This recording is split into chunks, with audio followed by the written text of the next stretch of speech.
नमस्कार दोस्तों। यह सरकार चोरी से तो बनी ही है। यह सरकार डराने की कोशिश करती है क्योंकि डरती है। यह सरकार संवैधानिक परंपराओं को, लोकतांत्रिक परंपराओं को खत्म करने पर लग गई है।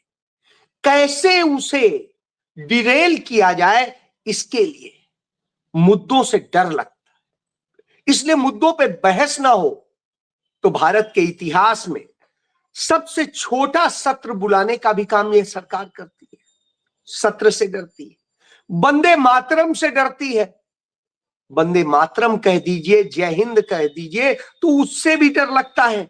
और यह स्थिति हो गई कि अब तो खुलकर आरएसएस बताने लगा है कि वो गांधी को से कितनी नफरत करता था।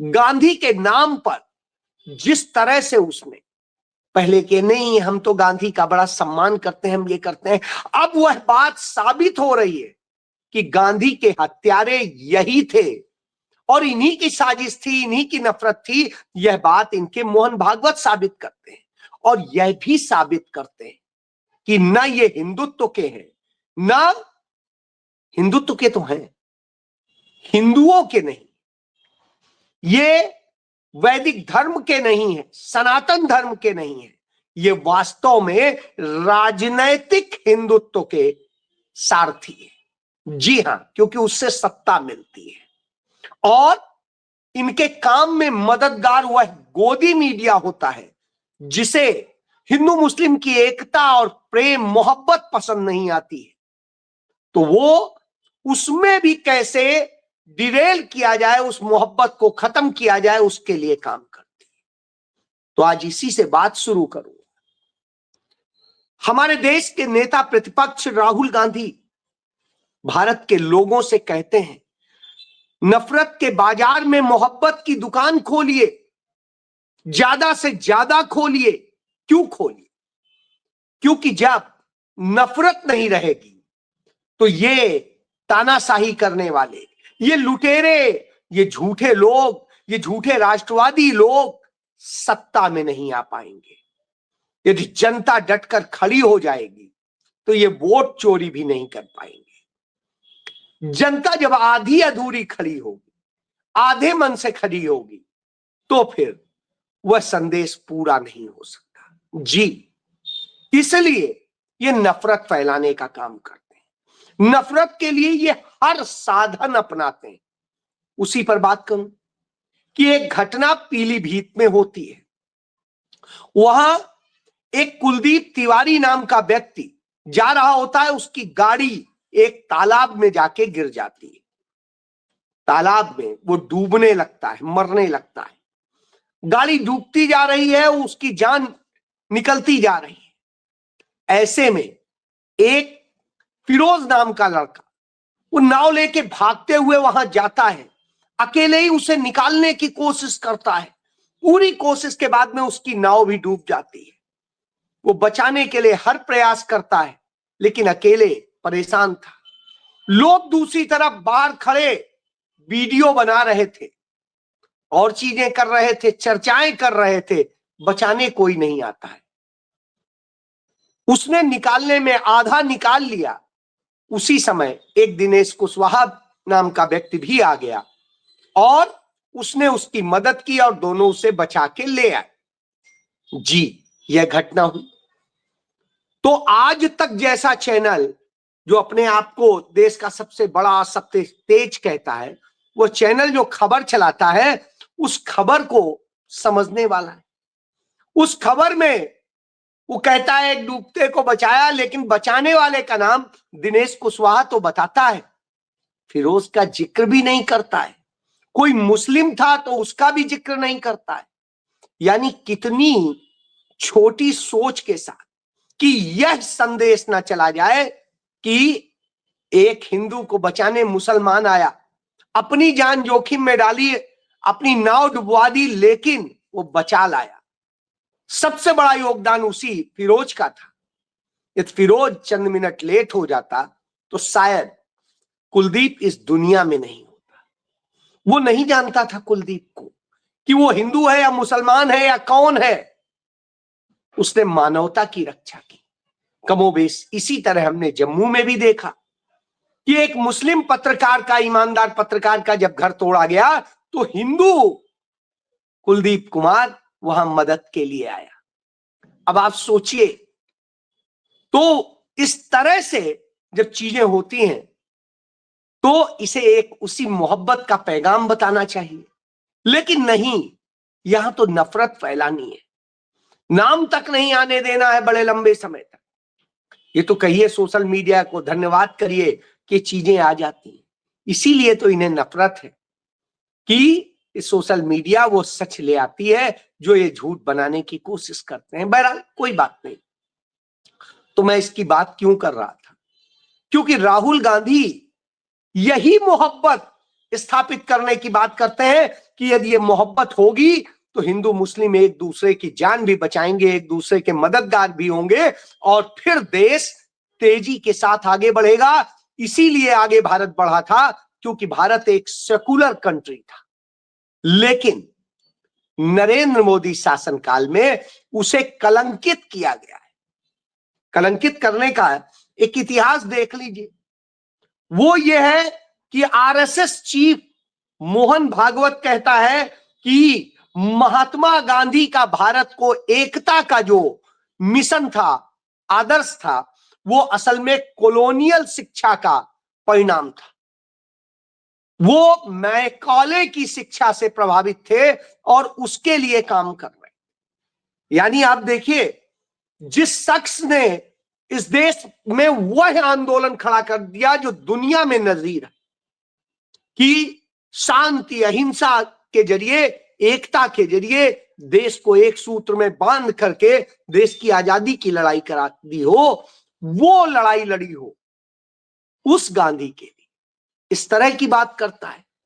भारतीय जनता पार्टी का आप जो उद्देशिका देखिएगा स्थापना का, उसमें आपको दिखाई देगा वो कहते हैं गांधीवादी। तो गांधीवादी समाज बनाने के लिए, देश बनाने के लिए ये राजनीतिक पार्टी बना रहे हैं, गांधी का नाम लेके आए। गांधी की हत्या करने वाले संगठन ने यह पार्टी बनाई और वो जो हत्यारा संगठन है अब इस तरह से करके गांधी को करने की कोशिश करता है।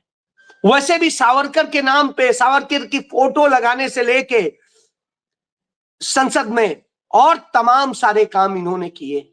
उस सावरकर ने जो माफी वीर था, जो देश के साथ गद्दारी कर रहा था, जिसके एक रिश्तेदार ने राहुल गांधी के खिलाफ केस किया था झूठा, यह कह के कि सीडी में सारे सबूत है, सौंपे थे, और जो सीलबंद सीडी दी थी वो जब खोली गई तो ब्लैंक थी, उसमें कुछ था ही नहीं।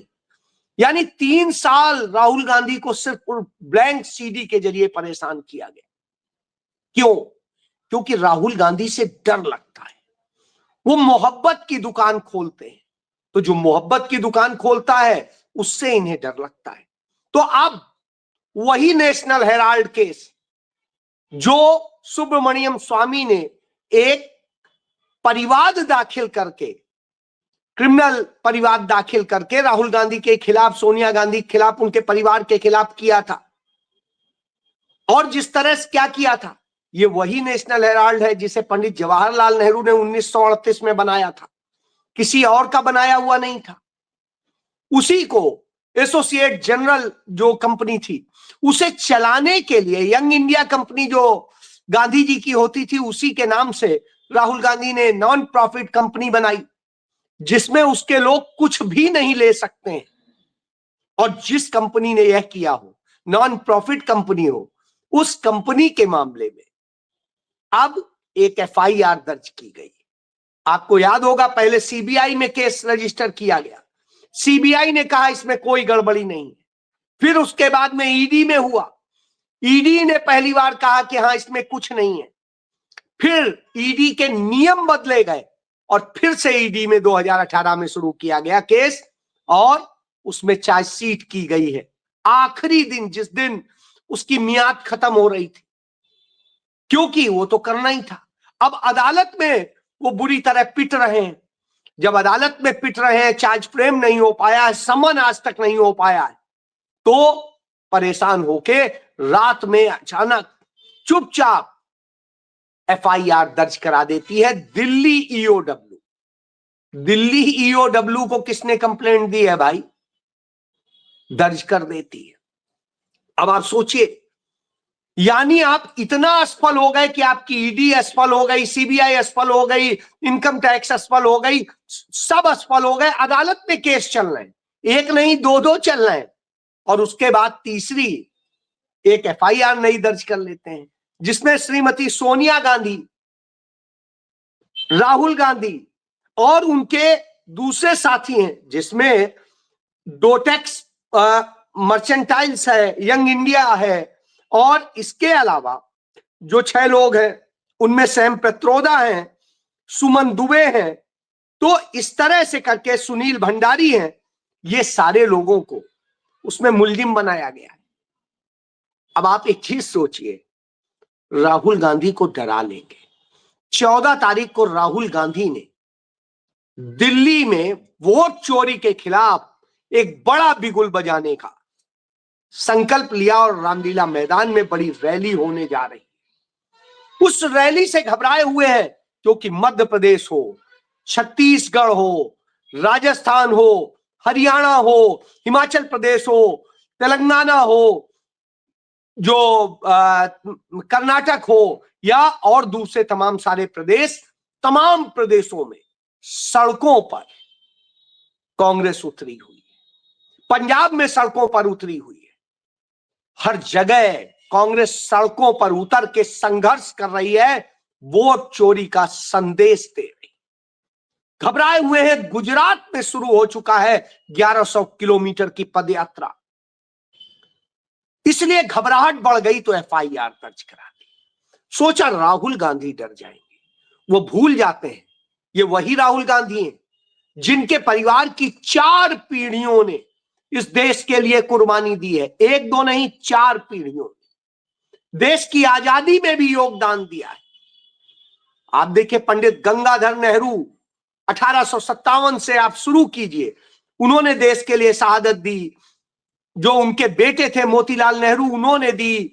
उनके बेटे जो है जो थे जवाहरलाल नेहरू, उन्होंने इतने सालों तक जेल काटी। उनकी बेटी इंदिरा गांधी ने जेल काटी, और फिर बाद में इंदिरा गांधी और राजीव गांधी ने शहादत दी। उनके परिवार के कुल 11 लोगों ने देश के लिए शहादत दी। उस परिवार को डराने चले जिस परिवार ने अपनी लाखों करोड़ रुपए की संपत्ति इस देश को दान दे दी। और यह एजेएल का जो मामला है, जो नेशनल हेराल्ड का, वो भी पंडित जवाहरलाल नेहरू की थी। अब आप सोचिए, जिसके खुद एमडी पंडित जवाहरलाल नेहरू थे, उसके मामले में भी एफआईआर दर्ज हो रही कि उनके परिवार के लोग ये कर, कोई दूसरा क्लेम करने वाला नहीं है। लेकिन साहब, मोदी को बड़ी परेशानी है साहब। तब भारत के शीर्ष एडवोकेट, विधिवेत्ता, संविधान विशेषज्ञ अभिषेक मनु सिंघवी कहते हैं नेशनल हेराल्ड केस में ना तो वाइन नहीं है, ना बोतल नहीं है, और ना गिलास नया है, इसलिए मेरी टिप्पणी भी पुरानी है। एक ऐसे मामले की अनोखी चाल जहां कोई पैसा नहीं चला, मनी ट्रेल नहीं हुआ, जहां कोई अचल संपत्ति हस्तांतरित नहीं हुई, फिर भी मनी लॉन्ड्रिंग का आविष्कार हो गया। वाह भाई, यंग इंडिया जो एक गैर लाभकारी कंपनी के रूप में है, जिसका उद्देश्य एजेएल के शेयर रखना था, जो बदले में ब्रांड नेशनल हेराल्ड को चलाती और रखती, उसके अपेक्षा सभी संपत्तियां उसकी उसी तरह से रहती। और इस तरह से जो मनी लॉन्ड्रिंग की पूर्व शर्त धन की आवाजाही और बेहिसाब धन को सफेद धन में बदलना हमेशा अनुपस्थित रहा, यानी था ही नहीं, फिर भी हमारे यहाँ राजनीतिक रूप से दुर्भावनापूर्ण कार्रवाई जारी है। विडंबना है कि गांधी और यंग इंडिया के निदेशक के रूप में अन्य कांग्रेस पदाधिकारी लाभांश भी प्राप्त नहीं कर सकते, लाभ वितरित भी नहीं कर सकते, एक भी भत्ता नहीं ले सकते, फिर भी मनी लॉन्ड्रिंग के आरोपी। जी हाँ, बहुत बड़ी बात। तो यह समझ लीजिए, तो ऐसे केस में जब फंसाया जाए तो क्या कहा जाएगा। तो आता है कि 12 साल से जिस मामले में एफआईआर तक दर्ज नहीं हुई थी पिछले 12 साल से। अब अचानक 12 साल बाद एफआईआर दर्ज होती है। दिलचस्प यह है कि हाई कोर्ट जो अदालत में केस है वहां एफआईआर सील बंद लिफाफे में दी गई, फिर जिसे किसी को साझा नहीं करना था वो सबके पास पहुंच गई, सोशल मीडिया पे तैर रही है। कहां से आ गई, किसने दी? इसका मतलब एफआईआर दर्ज करने वाले ने, जांच एजेंसीज ने। हैरानी की बात है कि एफआईआर की कॉपी कैसे पहुंची ईडी और ईओडब्ल्यू के अलावा किसी के पास नहीं थी। यह कायर और डरपोक सरकार की गंदी चाल के सिवा और कुछ नहीं। तो अब आप समझ लीजिए, गांधी से डरते हैं तो इस तरह करते हैं। क्यों? क्योंकि गांधी नेहरू ने इस देश को लोकतंत्र दिया, संविधान दिया और उसमें एक महान संसदीय परंपराएं दी और उसमें था कि संसद का सत्र होगा, जवाबदेही होगी। लेकिन संसद का जो मौजूदा सत्र बुलाया गया है, शीतकालीन सत्र, वो सिर्फ 19 दिन का होगा, जिसमें सिर्फ 15 दिन ही चर्चा हो पाएगी। यानी 15 भी हो पाएगी, ये बड़ी बात है। और इसमें बड़े महत्वपूर्ण मुद्दे थे। राष्ट्रीय सुरक्षा का मुद्दा था। दिल्ली में ब्लास्ट हुआ, इसके पहले ब्लास्ट हो चुके हैं, तमाम घटनाएं हो चुकी हैं। गृह मंत्रालय की नाकामियों का सबूत था। लोकतंत्र की सुरक्षा को लेकर के था कि चुनाव आयोग किस तरह से राजनीतिक पक्षपात कर रहा है, वोट चोरी कर रहा है और जो कर रहा है उस पर चर्चा होनी थी। स्वास्थ्य की सुरक्षा का मसला था कि देश में कोने कोने तक में एयर प्रदूषण बढ़ गया है और वायु प्रदूषण, जल प्रदूषण, धरती प्रदूषण, तमाम तरह के प्रदूषण फैले हैं, लोगों की मौत हो रही है और कोई सोचने वाला नहीं। आर्थिक सुरक्षा पर चर्चा होनी थी कि हम देश के किसानों, श्रमिकों के अधिकारों को छीन रहे हैं, उस पर होना था। किसानों की फसलों के दाम पर होना था। श्रमिकों के कारखानों में उनकी सुरक्षा को लेकर के होना था और तमाम सारे विषय थे, लेकिन उस पे नहीं। प्राकृतिक सुरक्षा को लेकर के था कि किस तरह से देश में बाढ़ आ रही है, लैंडस्लाइड हो रही है, हरिकेन जैसे प्राकृतिक आपदाओं पर बात होनी थी, लेकिन साहब उस पे नहीं हो पाएगी। विदेश नीति पे बात होनी थी, किस तरह से हम विदेश नीति में पिछड़े हैं, कैसे दुनिया के आगे हम सरेंडर दिखाई देते हैं और किस तरह से हम अपनी नीति बना रहे हैं जिससे पूरे देश की मर्यादा डिरेल हो रही। और ये मैं ऐसे ही नहीं कहता हूं, भारत की जो सभी सेनाओं के अध्यक्ष हैं यानी सेना प्रमुख, वो खुद केरल में पासिंग आउट परेड में बोल रहे थे और उन्होंने वहां कह दिया कि जो डिफेंस चीफ है अनिल सिंह, जनरल अनिल सिंह, उन्होंने कहा कि सुन लीजिए, Navy is not weak. I want to assure our naval officers that we should never lose hope. Although I am aware that Indian government has surrendered Arunachal and Ladakh to China due to our weak air force, but be assured that Indian Navy is not weak and Pakistan will never be able to damage any port city of India. अब आप समझ लीजिए, वो ये कह रहे हैं कि अरुणाचल और लद्दाख के मामले में सरकार ने सरेंडर कर दिया क्योंकि हमारी एयरफोर्स वीक है, लेकिन नेवी हमारी वीक नहीं है, इसलिए हमारे पोर्ट बच रहे हैं। अब आप सोच लीजिए, यही तो मैं बार बार बता रहा हूं, यही सच राहुल गांधी बता देते हैं तो तकलीफ हो जाती है। राफेल हमारे मार गिराए जाते हैं, चर्चा नहीं होती। पाकिस्तान टेल नंबर जारी कर देता है आरटीआई में, उनके जवाब नहीं मिलते। सोचिए कितनी कायरता है। इतनी डरी हुई सरकार हो तो आप उससे कोई उम्मीद करेंगे? सरेंडर मोदी, तो मोदी का नाम सरेंडर मोदी ऐसे ही नहीं पड़ा, इसीलिए पड़ा है। कभी चीन के आगे, कभी अमेरिका के आगे, कभी रशिया के आगे, कभी पाकिस्तान के आगे सरेंडर हो जाने वाले का नाम ही नरेंद्र मोदी है। और वो डरपोक व्यक्ति राहुल गांधी पर एफआईआर करके उन्हें डराना चाहता है। वो यह नहीं जानता वो शहीदों का खून है, वो खून है बहादुरों का, वो खून है दानदाताओं का, वो चोरों का खून नहीं, गद्दारों का नहीं। गद्दारी तो आरएसएस बीजेपी ने की थी इस देश के साथ और सदैव कर रहे। अब दिल्ली में करीब 1500 साल पुराना गोरखनाथ का मंदिर तक तोड़ देते हैं, बुलडोज कर देते हैं। क्यों? क्योंकि आरएसएस के लिए वहां पार्किंग बनानी है, आरएसएस ऑफिस के लिए। तो साहब, आरएसएस ऑफिस के लिए पार्किंग बनाने के लिए 1500 साल पुराना मंदिर बुलडोज कर दिया जाता है। यह है इनका हिंदुत्व। इनका हिंदुत्व सत्ता का है, आपका नहीं। जी हां, यही सत्य है। जय